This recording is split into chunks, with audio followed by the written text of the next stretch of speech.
Hello, everybody. My name is Edward, and I'll be talking about why I believe that exams and most schools should allow for notes to be used in the exams. Now, do you want to know why I like IKEA? It's because they give really clear instructions. They give really simple instructions that let you build anything almost by your own. It even let me build my bed frame all by myself, even though it's meant to be built by two people. Now, what I'm getting out here is that everything is easier with notes or some type of guidance.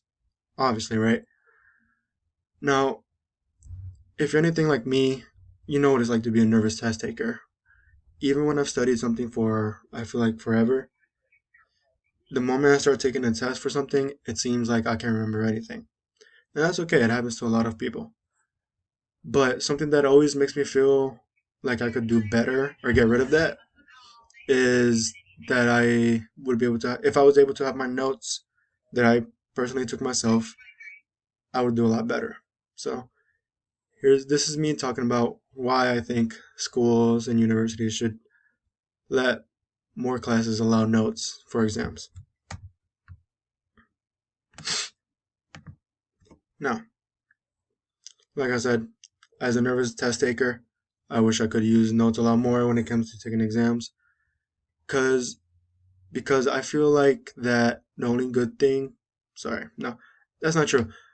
I believe that as it is a good way to reinforce somebody learning their own things and making sure they have it at the top of their head, I don't believe that's necessary.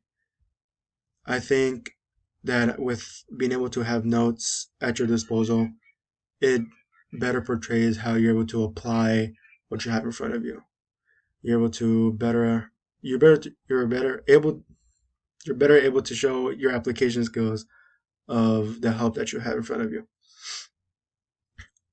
And this is a lot better because in the real world, that's all you're really doing is you're applying the skills that you have provided to you and the information provided to you all the time.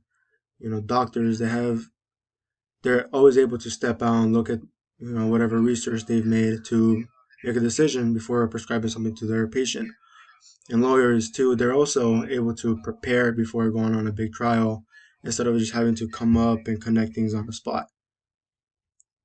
Now, I also believe that with note taking, obviously it should be notes that they've made themselves because not only does this, again, like I said, not only does this make sure they're not just copying information off the internet and just having a big cheat sheet that they printed out. If it's made up by themselves, it'll be their own effort and it'll ensure that they understand their notes more because they wrote it, they organized it, they know what it's going to say. And I know a lot of people, like I said earlier, I know a lot of people may disagree and believe that not having open note test is better because it encourages students to actually learn the material. However, not everybody learns that way. There are people who learn through application and through trying and through trial and error. And I'm definitely one of those people where I have to do things with what I've been taught, with the steps provided in front of me. That way I can properly learn it because otherwise I'm trying too hard to remember the steps and I can't really do the steps properly. So that's why I believe that tests should allow to be taken with notes because it would just be easier for a lot of people and it would better represent their intelligence because sometimes when you study a lot and you don't get a good grade just because you weren't able to properly understand anything, it disheartens you. So, yeah. Thank you for watching.